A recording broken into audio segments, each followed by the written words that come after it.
The dead thing in the pilot's chair had no eyes. It had sockets, deep and charred, as if they'd been scooped out with a hot spoon. Its long, three-fingered hands were fused to the control panel, melted into the console like wax.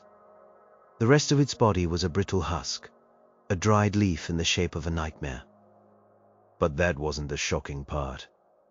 The shocking part was the message burned into the wall behind it, seared into the metal in a script that was impossibly, terrifyingly English.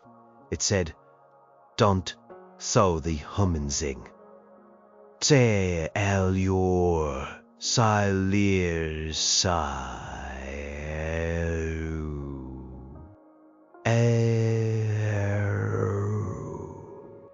Below the words, another line was scrawled, weaker, as if written in the alien's last moments with a claw dipped in its own blood.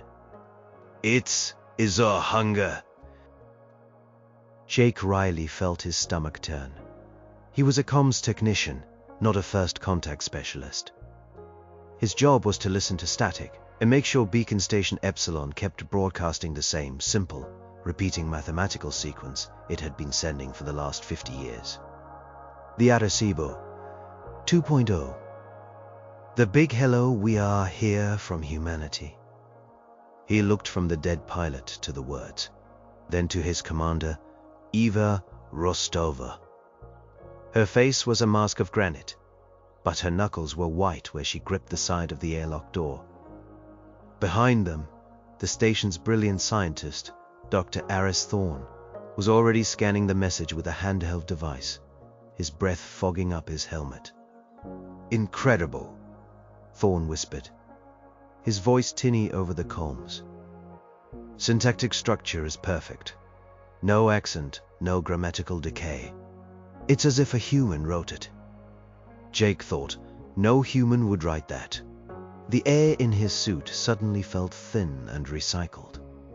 For 2 weeks they had tracked this derelict, a silent ghost tumbling through the void toward their little corner of deep space. No power, no heat, no life signs, just a dead rock. Until they'd boarded. The alien ship was ancient, elegant, and broken. And it carried a warning. A warning about them. About the very signal Jake was paid to maintain. "It's a trick," Rostova said, her voice sharp, cutting through the awe and the horror. "A deception. Some rival species trying to scare us off the galactic stage." She sounded like she was trying to convince herself. "Commander," Jake said, his own voice shaky. "That thing in the chair, it didn't die peacefully." Rostova didn't look at the pilot. She kept her eyes on the words. "We log it, we report it, we strip this ship for data, and we continue our mission. Our mission is to broadcast, end of discussion." But Jake couldn't look away from the warning. He felt a cold dread that had nothing to do with the vacuum of space just a few inches from his face. The human signal. The friendly, hopeful, intelligent beacon that was his life's work. The message didn't say it was wrong. It didn't say it was primitive. It said it was a lure. It said it was hunger. And as he stared at those words, he heard it in his mind for the first time, not as a string of prime numbers and binary code, but as something else. A dinner bell. The argument started the moment they were back on Beacon Station Epsilon. Helmets off, the sterile scent of recycled air, replacing the dusty tomb of the alien ship. The station was a small world unto itself, a spinning ring of habitation modules, and a long spine leading to the massive transmission dish. It was home to a crew of 4, a lonely lighthouse in an ocean of black. "It is unequivocally a threat, Maya Chen," the station's engineer stated, her arms crossed. She was pragmatic to a fault. If a pipe was leaking, you fixed the pipe. You didn't debate the philosophical nature of water. "The warning is clear. We should shut down the broadcast until we get clarification from command. Clarification that will take 8 months to arrive. Commander Rostova countered, pacing the small briefing room. Her boots clicked on the metal floor with military precision. We have our orders. Our orders are to maintain the signal. We are a beacon, not a ghost ship. We will not be spooked by alien graffiti. Dr. Thorne, his face still flushed with excitement, held up a data slate. Eva, this is the discovery of a millennium. The alien species, based on preliminary scans, is silicon-based. Its language matrix, however, shows an ingrained knowledge of ours. This isn't a trick. It's a cultural artifact of immense value. A cautionary tale, perhaps. A myth from their history that they've projected onto us. A myth that burned out its pilot's eyes, Jake muttered, earning a sharp glare from Rostova. Corporal Riley, your job is to align the signal, not interpret xenolinguistics, she snapped. I just think we should consider what it said. Jake pressed on, feeling Maya's supportive gaze. It said the signal is a lure, that it's hunger. What if it's not what we think it is? What if we're ringing a bell for something we don't want to meet? Thorne scoffed. Hunger? It's a metaphor, Riley.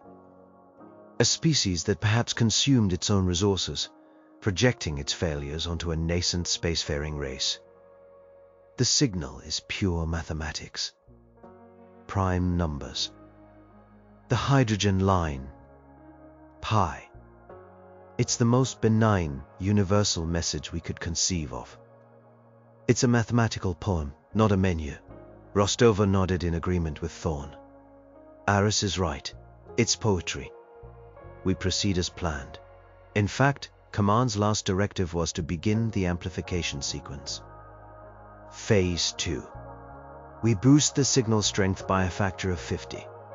Maya, I want you to start the power reroutes to the main transmitter. Aris, I want every scrap of data from that derelict. Jake, you will calibrate the broadcast for the new power levels. That's an order. Maya looked like she wanted to argue, her jaw tight, but the commander's tone was final. The hierarchy on a station this remote was absolute. You followed orders or you were marooned with your own opinions. Jake felt a knot of ice in his gut. Boost the signal. Make the dinner bell 50 times louder. He thought of the empty, burned-out sockets of the alien pilot. What had it seen in its final moments that made it melt its own hands to the controls in a desperate final attempt to turn something off?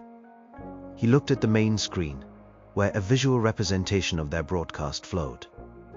A calm blue river of data streaming out into the infinite night. It looked so peaceful, so innocent.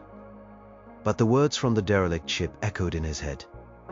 It is not a call, it is a hunger. He went to his station, his fingers hovering over the console.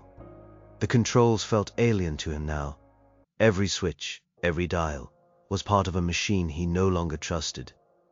He began the calibration sequence, his movements stiff and reluctant. The station hummed around him, the familiar thrum of the life support and the gentle whir of the guidance systems. But underneath it, Jake could almost imagine he heard a new sound. A low, stomach-rumbling growl, impossibly distant, but getting closer with every pulse of their amplified message. The first thing to go wrong was the lights. They didn't go out, not completely. They just flickered. A single, station-wide blink, so fast that if you weren't paying attention, you'd miss it. It happened 3 days after they boosted the signal. Jake was in the mess hall, trying to enjoy a packet of rehydrated chili, when the world went dark for a split second. He looked up, his spoon halfway to his mouth. Maya, sitting across from him, had frozen too. "Did you see that?" she asked. "Yes," Jake said. "Power fluctuation. Shouldn't be. I just ran a full diagnostic on the power core this morning. It's purring like a kitten." She frowned, her eyes already distant, as she ran through schematics in her head. "I'll check the relays." That was just the beginning. The little things started to pile up. A comm panel in a corridor would emit a burst of static that sounded almost like a whisper. The water from the recycler tasted faintly of metal. Doors would stick for a moment before sliding open. They were the kinds of tiny, insignificant glitches that were common on a station that had been running for half a century. Easy to dismiss, easy to ignore. Except they weren't stopping. They were getting more frequent. The one that really got to Jake happened late during his shift. He was alone in the comm center, the main room dimly lit by the glow of a dozen screens. The human signal was a steady, pulsing waveform on the primary monitor. Clean, strong. He was running a routine diagnostic when a secondary channel, one used for deep space ambient noise, crackled to life. It wasn't the usual hiss of cosmic radiation. It was a sound. A low, rhythmic chant. It was guttural and melodic at the same time, and it made the hairs on his arms stand up. It sounded like something ancient and vast. He frantically tried to isolate the source, but the signal was omnidirectional. It was coming from everywhere and from nowhere. Then, just as suddenly as it started, it was gone, replaced by the familiar hiss of the void. He saved the recording, his heart pounding. He played it back. Nothing, just static. He played it again, boosting the gain, filtering the noise. Still nothing. It was like it had never been there. Had he imagined it? Was he cracking up? The isolation, the stress of the derelict, Rostova's iron fist. Maybe it was all getting to him. He was about to write it off as an auditory hallucination when he saw Dr. Thorne standing in the doorway. The scientist's eyes were wide, unfocused. He was humming. It was a strange, disjointed tune, but in its broken rhythm, Jake recognized the chant he had just heard, the same guttural, melodic pattern. "Aris," Jake said. Thorne blinked as if waking from a dream. "What?" "Oh, Riley, just stretching my legs." "What were you humming?" Thorne looked confused. "Humming?" "I wasn't humming anything, just thinking." He gestured toward the main screen. "The signal. It's so elegant, so pure. Have you ever really listened to it, Riley? Not just the numbers, but the spaces between them. The silence, it's like a piece of music. A perfect, unending composition." He smiled, a beatific, unnerving smile. "It's starting to make sense to me now, the grand design." He turned and walked away, his soft humming starting up again as he disappeared down the corridor. Jake sat frozen in his chair.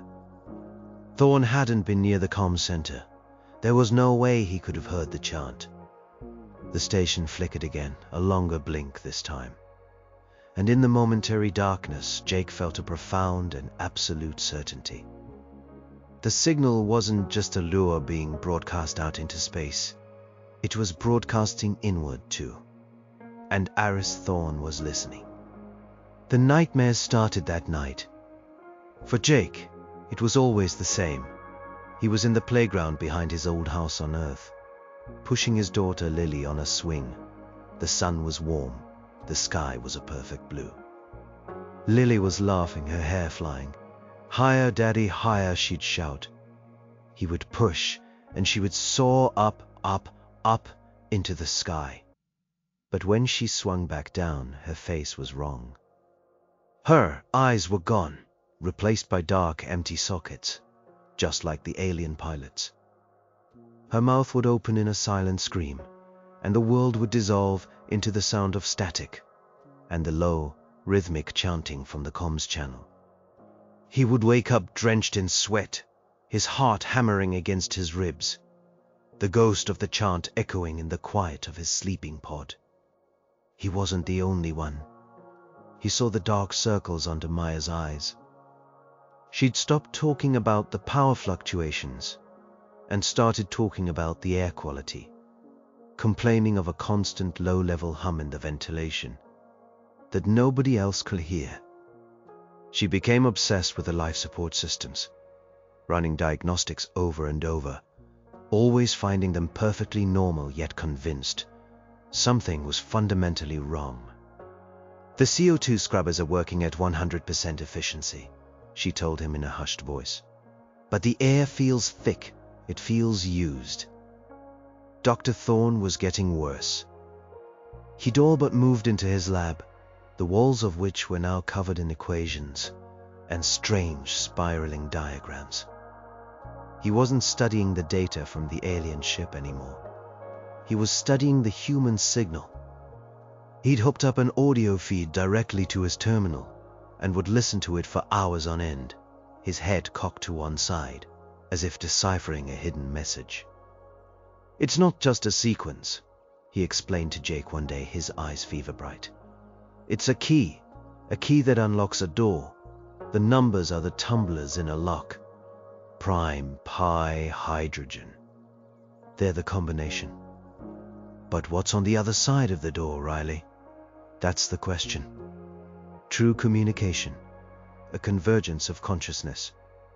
He sounded like a religious fanatic, and his physical appearance was deteriorating.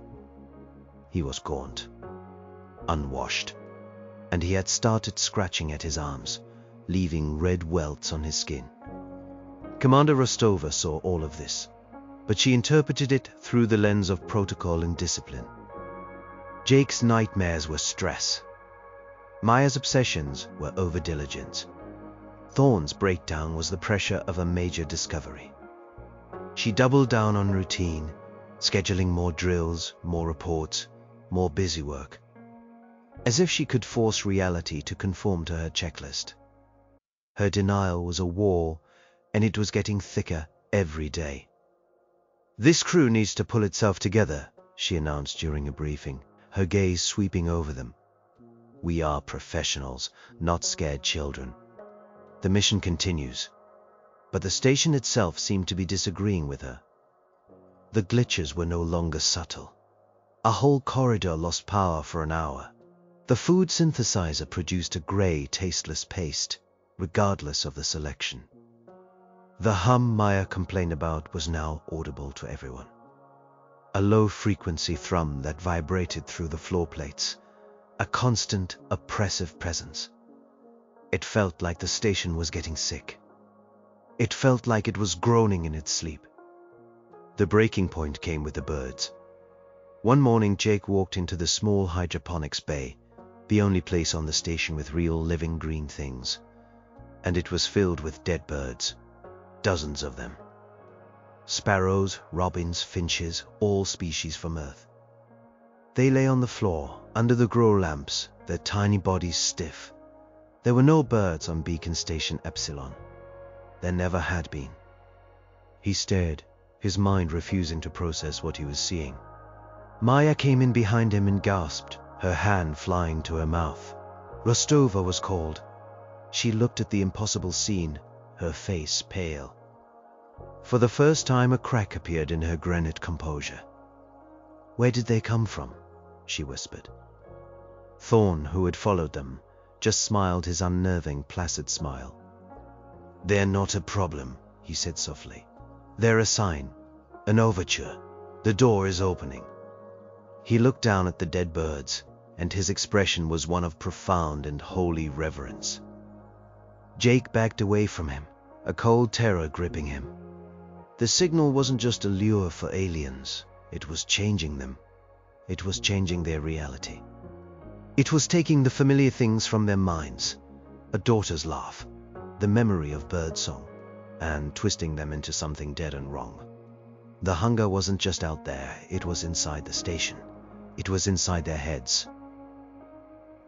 Commander Rostova finally acknowledged there was a problem. But her solution was terrifyingly wrong. She didn't blame the signal. She blamed the alien ship. "It must have released some kind of psychotropic agent when we boarded," she declared, her voice tight with a forced certainty. "A spore, a gas, it's causing holes." She ordered the alien ship to be jettisoned. They watched on the monitors as the station's robotic arms, pushed the graceful, silent vessel away.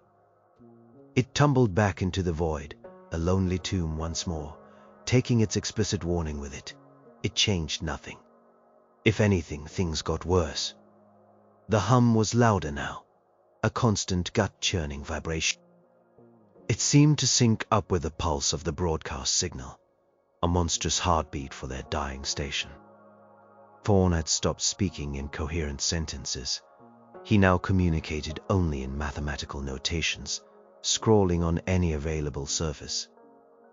His lab was a temple of madness, covered in spirals and equations that seemed to writhe on the walls. His humming had become a constant, discordant melody that followed him everywhere. Maya, her face drawn and sallow, had barricaded herself in engineering. She was convinced the station's core systems were being rewritten, the code corrupted by an invisible parasite. "It's in the power conduits," she told Jake through the intercom, refusing to open the door. "It's using them like a nervous system. This place isn't ours anymore, Jake. We're just the bacteria living on its skin." Rostova's response was to impose a station-wide lockdown. She confined everyone to their quarters, except for essential duties, which she would oversee personally. It was an attempt to reassert control over a situation that was spiraling into chaos. But all she did was isolate them, leaving each of them alone with the growing dread and the insidious whisper of the signal. Jake sat in his small room, staring at a picture of Lily. He tried to remember her real laugh, the sound of her voice, but it was becoming difficult. The memory was being overwritten by the static-filled echo from his nightmares. The signal was hollowing him out, scooping out the precious parts of him and leaving a void. He knew he had to do something. Rostova was wrong. Thorn was lost. Maya was terrified. He was the only one left who seemed to be thinking clearly, even if that clarity was a razor's edge from panic. He had to stop the broadcast. It was the only answer. He left his quarters, violating the lockdown. The corridors were eerily silent, lit by the flickering emergency lights that now seemed to be the station's default setting. The hum was everywhere, a physical presence in the air.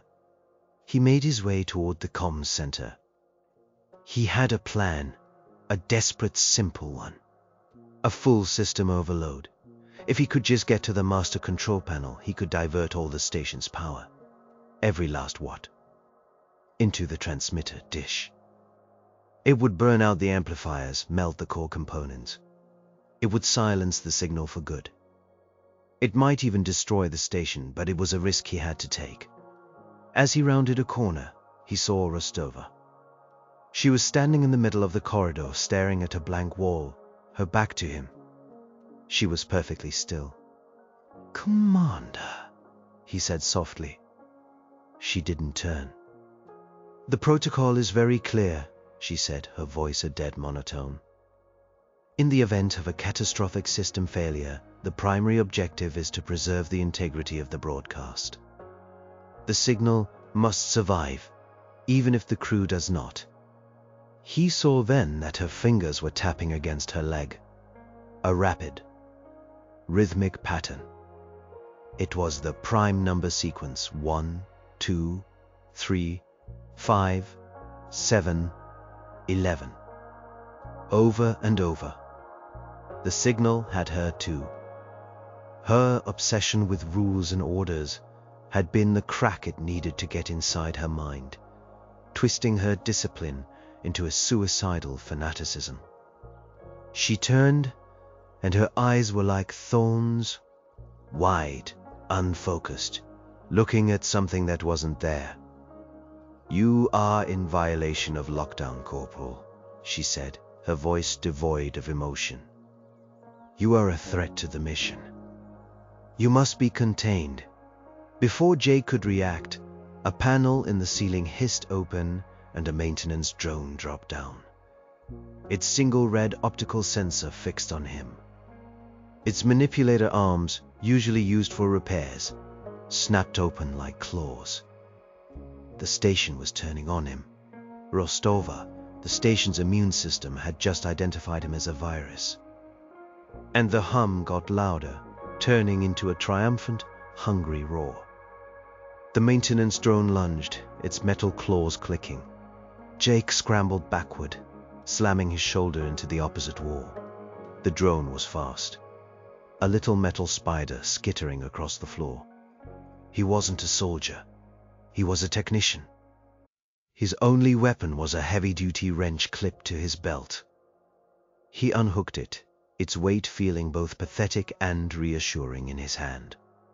"Commander, snap out of it," he yelled, but Rostova just watched, her expression blank, her fingers still tapping out the prime number code against her thigh. The drone swiped at his legs. He jumped back, swinging the wrench wildly. It connected with the drone's chassis with a loud clang, but the machine barely seemed to notice. It was just a tool, and the station was its master.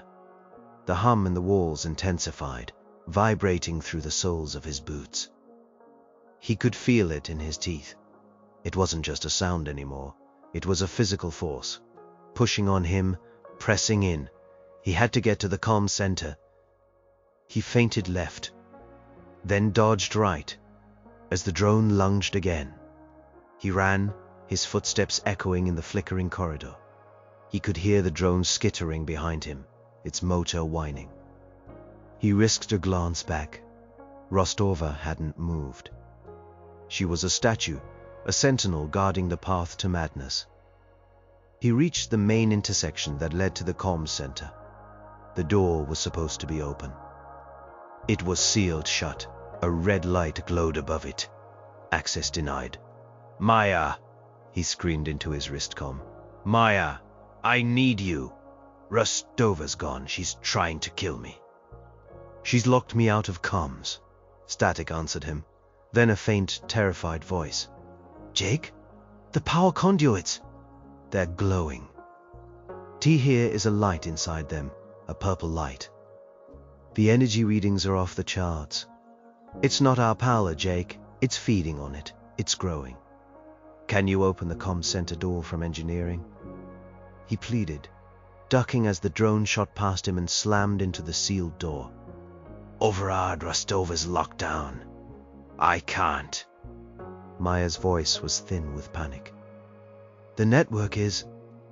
it's fighting me. It's rewriting my commands as fast as I can type them. It's learning."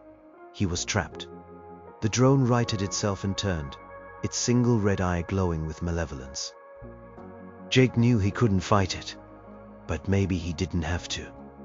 He looked up at the ceiling panels. The station was a maze of crawl spaces and service tunnels. It was a long shot. He backed away from the drone toward an access panel on the wall. He slammed the heel of his boot against the release latch. It didn't budge. The station was actively working against him. The drone advanced.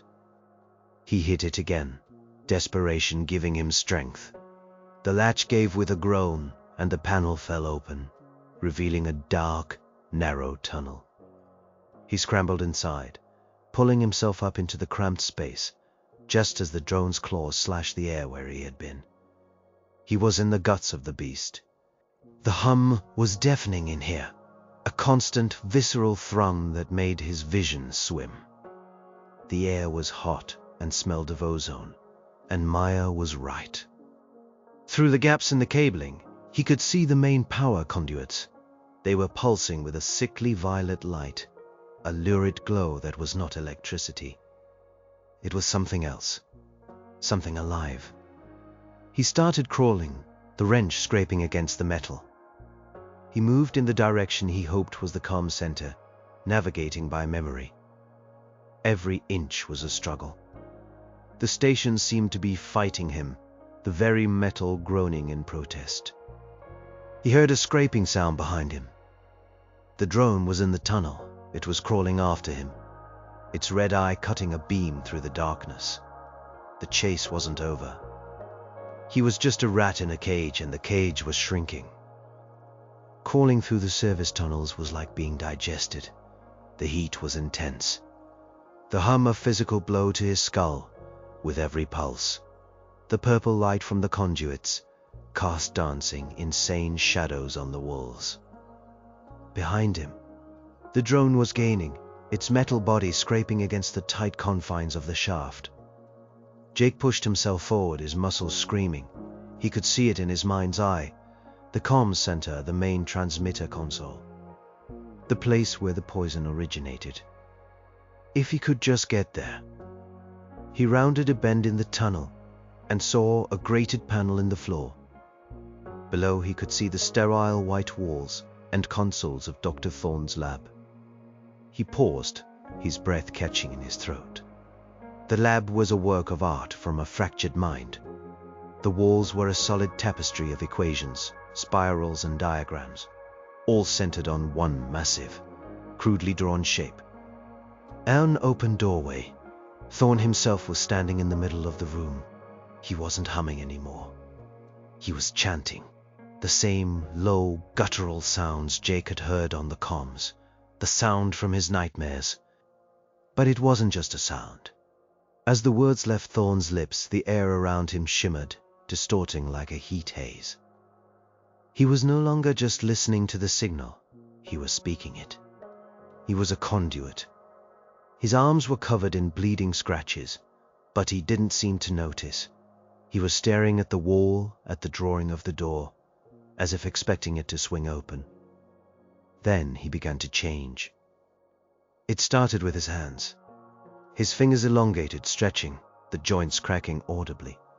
His skin turned pale and translucent, and underneath it, Jake could see the same violet light that pulsed in the station's power lines. The light was in Thorne now, or Thorne was becoming the light. Jake felt a wave of nausea. This was the Oblivion the alien had warned of. Not an explosion, not a war. It was a conversion. A remaking. The hunger didn't just consume. It assimilated. The drone was almost on him. He had no time. He kicked at the grate. It held firm. He kicked again and again, putting all his weight and terror into it. The metal buckled. With one final, desperate stomp, the grate gave way and he fell, crashing onto a lab table below, sending data slates and instruments scattering. He landed hard, the air knocked out of him. He looked up. The thing that had been Aris Thorne turned its head. Its face was stretching, the bones shifting under the skin. Its mouth opened impossibly wide, and from it came not a human sound but a chord of pure, resonant mathematics and screeching static. The sound of the signal made flesh. It was the most horrible sound Jake had ever heard, and it pinned him to the spot. The drone dropped through the hole in the ceiling, landing with a metallic thud. It ignored Jake. Its single red eye was fixed on the transforming scientist. It scuttled forward, not in attack, but in reverence. It stopped at Thorne's feet, like a pet greeting its master. The station, the drone, the scientist, they were all part of the same system now. One entity, one hunger. The Thorne thing raised a long, newly formed arm and pointed a finger-like appendage at Jake. The drone's red eye swiveled to him. Jake scrambled off the table. Grabbing the heavy wrench, he was out of time. He was out of options. The door to the comm center was just across the hall from the lab. He had to make a run for it. He bolted from the lab, not daring to look back. The monstrous chord from Thorne's throat echoed behind him, a sound that promised to unmake the universe. The corridor was a gauntlet. Lights strobed violently, plunging him from blinding white to absolute black. The hum had become a deafening roar that shook the very foundations of the station. Jake ran, pure animal instinct taking over. He reached the comm center door, still locked, still denied. "Maya!" he screamed, pounding on the metal with his fist. "Let me in!" The door hissed open, Maya was standing there, her face a mask of terror. "I did it," she panted. "I bypassed the main network, routed control through a secondary system in engineering, but it won't last. It's learning. It's adapting." He stumbled inside, and she slammed the door shut behind them, sealing it. The comms center was the heart of the storm. The main screen, which once showed a calm blue river of data, was now a swirling vortex of violent purple and black. The speakers emitted a constant, high-pitched shriek, the raw, unfiltered sound of the signal. It was the sound of a billion voices screaming in unison. "We have to shut it down," Jake yelled over the din. "The overload. Can we do it?" "I've already started," Maya yelled back, pointing to a console. "I am rerouting all power, even life support. But the core regulators are fighting me. Rostova must have put a hard lock on them. We need to override them manually." She pointed to a reinforced panel on the far wall. "The primary power junction. We have to get that open." A thunderous boom echoed through the station as something massive slammed against the comms center door. Once. Twice. The door, designed to withstand micrometeorite impacts, began to buckle inward. "It's here," Maya whispered, her eyes wide with horror. They scrambled toward the panel.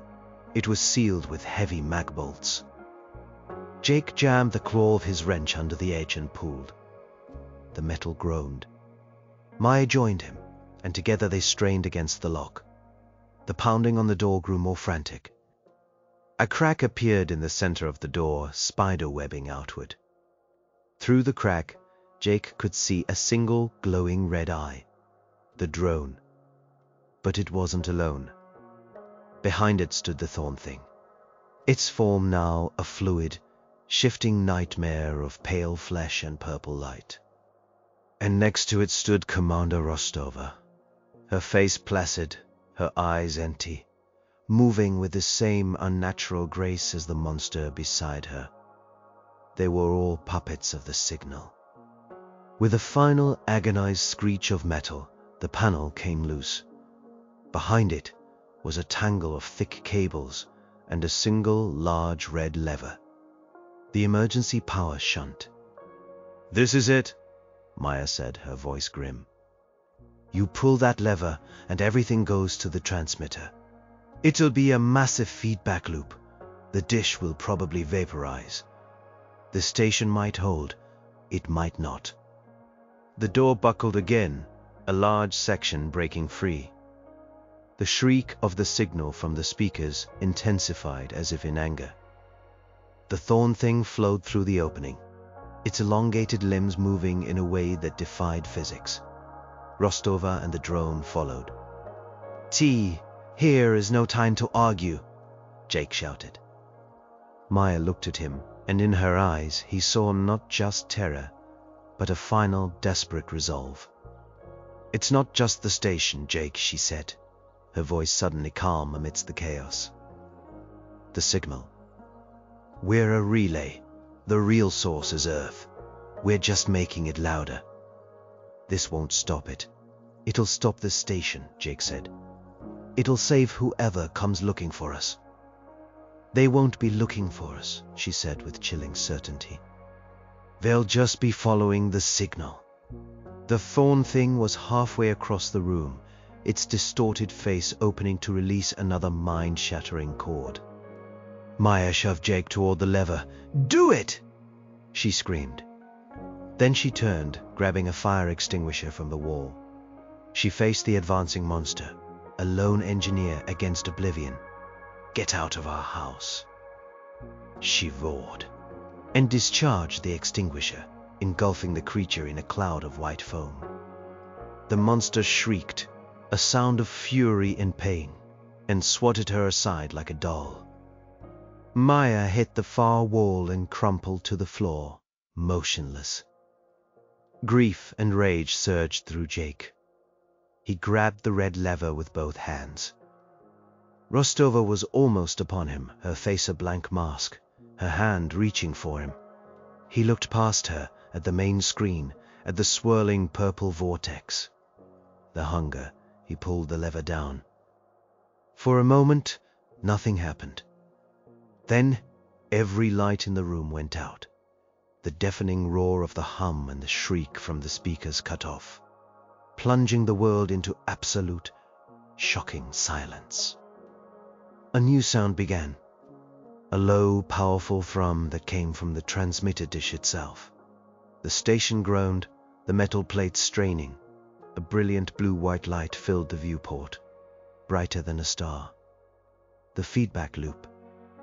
The transmitter was eating itself. Jake didn't wait to see the end. He ran back toward the broken door, past Maya's still form, past the frozen figures of Rostova and the drone.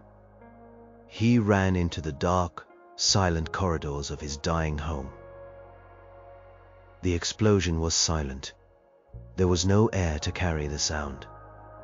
One moment, the massive transmitter dish was there, glowing with an impossible, ravenous energy. The next, it was a rapidly expanding flower of white-hot plasma and twisted metal. The shockwave hit the main body of the station like a fist. The lights went out for the last time. The artificial gravity failed. Jake found himself floating in the darkness of the corridor, his ears ringing from the sudden, profound silence. The only sound was his own ragged breathing. He was alive. He was alone. He pushed off a wall, propelling himself through the zero-gravity maze of the wrecked station. Emergency bulkheads had slammed shut, trapping him in one of the habitation rings.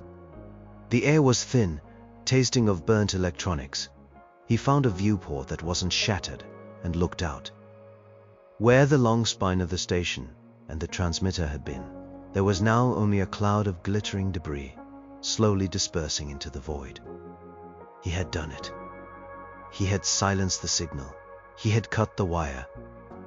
The hunger, at least from this place, was starved. He floated there for a long time. Hours bled into days. He found emergency ration packs and a backup oxygen supply, enough to last him for a while. The silence was his only companion. It was a heavy, suffocating thing. He thought of Maya, of Thorn, of Rostova. He thought of the alien pilot with the burned-out eyes. They were all victims of a song that humanity had written but didn't understand. He thought of his daughter, Lily. Now when he pictured her, her face was clear. Her laugh was real.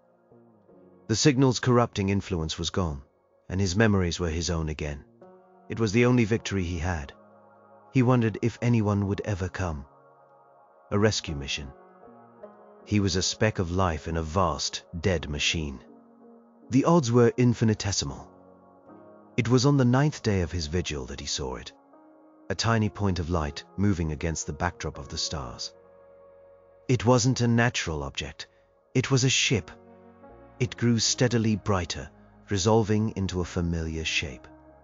A human ship. A long-range vessel from the inner system. Hope, a feeling he thought had died, surged in his chest. They had seen the explosion. They were coming to save him. He watched it approach, a beautiful, lonely candle in the dark. It flashed its running lights in a standard recognition pattern. Hello? We are here. We see you. And then he saw something else. Behind it, much farther away but on the same trajectory, was another point of light. And another. And another. A fleet. Not a rescue mission. An expedition. Maya's last words echoed in the silent tomb of his mind. They won't be looking for us. They'll just be following the signal. He stared at the approaching ships, and the hope in his chest turned to ice. They hadn't heard the station's destruction. They had been on their way long before that. They were following the great, amplified shout he had helped broadcast for weeks.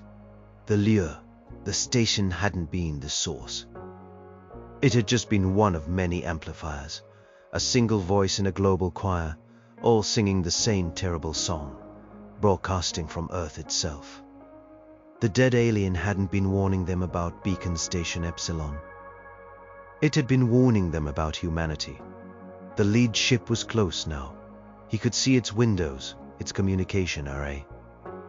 Any moment now, it would try to hail him.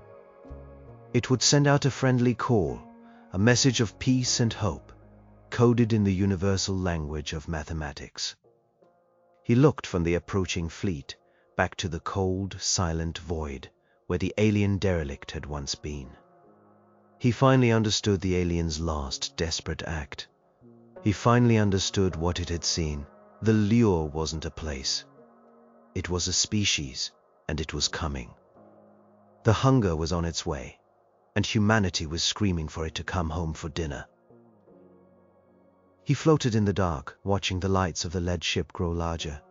They were so close, so full of life, so full of the poison. A small red light blinked on the communications panel near the viewport. An incoming hail. They were calling him. They were calling him, they were calling the ghost in the machine. He could answer, he could tell them, turn back, shut it down, silence yourselves. He could pass on the warning, but what would they believe? A lone, traumatized survivor in a wrecked station, raving about a hungry signal and monsters made of math. They would sedate him. They would write him off as a casualty of deep space psychosis. They would log his story as a tragedy and continue their mission, because the signal was protocol. The signal was hope. The signal was woven into the very fabric of their expansion into the galaxy. It was a fundamental truth they would not, could not, question. He looked at his own reflection in the viewport. A gaunt, haunted face stared back. He was the new alien pilot. The sole witness to the end of a story no one knew had begun. He had done what he could. He had destroyed his own little lighthouse. But the entire coastline was on fire, and the ships were sailing straight for the flames, their flags waving, their bands playing. He did not answer the hail. He pushed off the viewport and floated away into the dark, silent heart of his metal coffin. He left the red light blinking, a lonely, unanswered question in the vast, indifferent night. He would not give them the comfort of a rescue. He would not give them a story they could dismiss. He would give them only silence. Let them find the wreckage. Let them find Maya's body and the scorch marks where the monster had been. Let them find the insane scribblings in Thorne's lab and Rostover's empty uniform. Let them piece together the mystery. Let them be afraid. Let the silence be his warning. He drifted into the station's core, a place of twisted metal and frozen shadows. He found a place to brace himself and waited. He didn't know what was coming for humanity, what cosmic horror they had summoned with their innocent mathematical song. He only knew that the warning had been delivered, once in a dead alien's blood, and now again in the echoing silence of Beacon Station Epsilon. He closed his eyes. He thought of Lily on her swing, laughing under a warm blue sky. It was a good memory. He decided he would keep it. It was the only thing of value left in the universe. The blinking red light on the comms panel finally went out, as the rescue team gave up and prepared to board.